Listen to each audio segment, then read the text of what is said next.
Olá, pessoal. Nós estamos, então, estudando o terceiro capítulo do livro de Janesini. Hoje temos um convidado de honra especial, o Dr. Álvaro Galvão, direto de Ji-Paraná. Então, nós estamos hoje, vamos estudar uma fração só do capítulo 3. É o padrões de refluxos venosos. Nesse capítulo ele fala das hemodinâmicas e das leis da física, sobre os vasos, falando que muitas leis das físicas se aplicam em vasos, em tubos, né? E aqui tem que se considerar muito mais que isso, né? O fato do músculo, a viscosidade, a sístole muscular e a diástole muscular, que às vezes estão dentro dos músculos, quando se contrai, eles podem fazer um movimento para empurrar o sangue.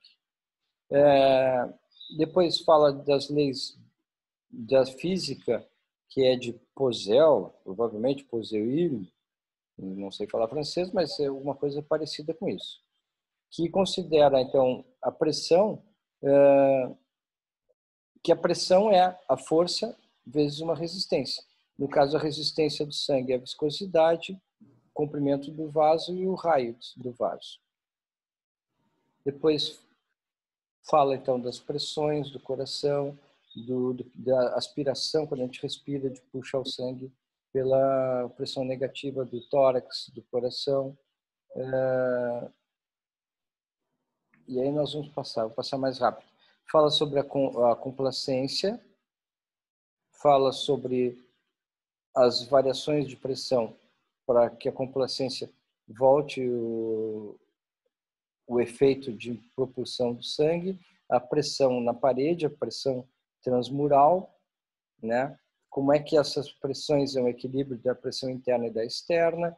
Aqui tem um outro princípio venoso do Bernoulli, né? Que é a consideração do equilíbrio de energias, potencial, que é a energia parada, para a energia em movimento. Então, aqui fala os equilíbrios das pressões nos vasos. Depois fala sobre o fluxo e a pressão hidrostática, as variações do raio, o princípio dos vasos comunicantes, o equilíbrio dos vasos e a tendência sempre do sangue fluir da coluna mais alta para a coluna mais baixa. A diferença entre o fluxo laminar e turbulento.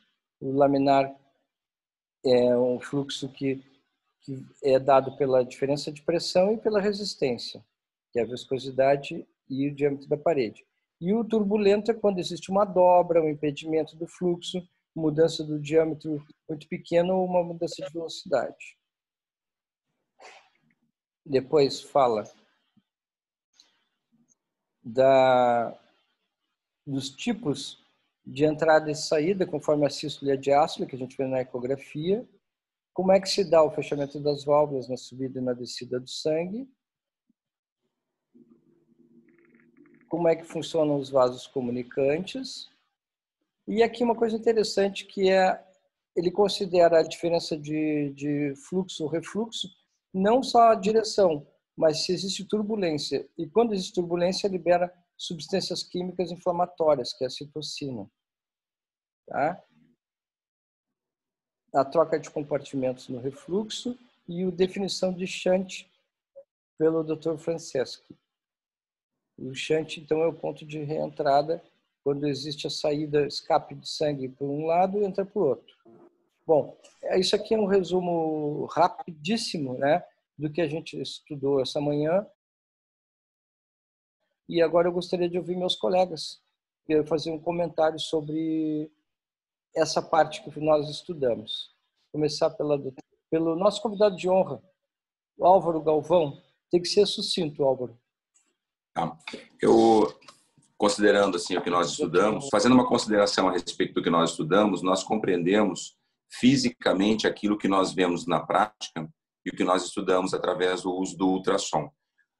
O que é muito importante é que a gente, na prática da cirurgia vascular e da análise das varizes, a gente consiga entender fielmente o que está acontecendo com o fluxo do vaso, que muitas vezes nós interpretamos como refluxo e podemos, por determinadas vezes, considerar patológico, mas se a gente usar esses critérios físicos que nós aprendemos hoje, que são aqui demonstrados nesse capítulo, a gente vai conseguir usá-los para preservar melhor muitos vasos.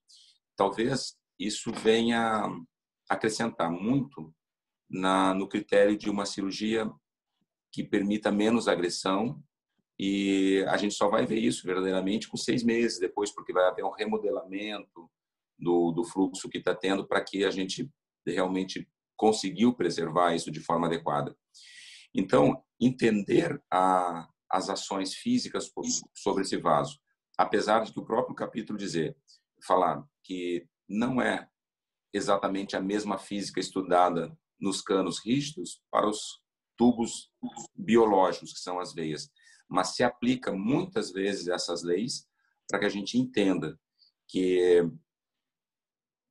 a maneira como existe a contração das veias, mandam o sangue para um determinado lugar ou para outro, às vezes possa parecer patológico, mas é a própria fisiologia agindo, e essa fisiologia tem que ser preservada para que não haja uma lesão futura e nós tirarmos vasos que estavam cumprindo um papel correto e nós podíamos ter feito uma má interpretação.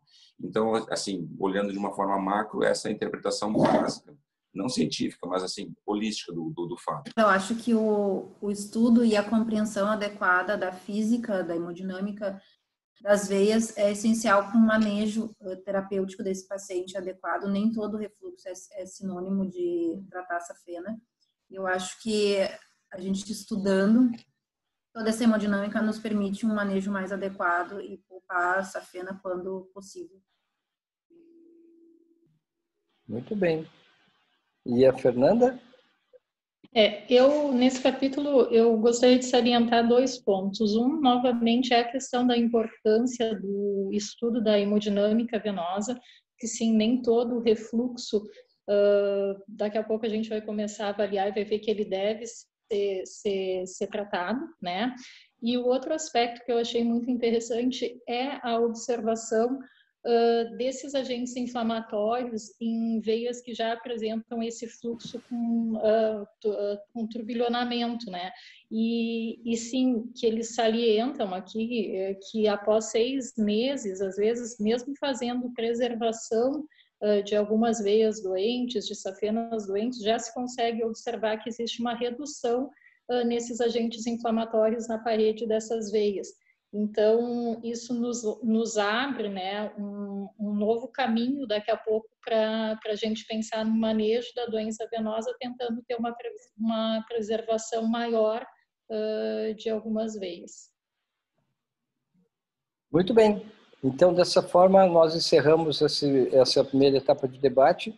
Agora temos provavelmente mais 2 para o capítulo 3. Então, até a próxima. Um abraço. Até, bom dia. Um abraço, bom dia. Tchau. Tchau, tchau.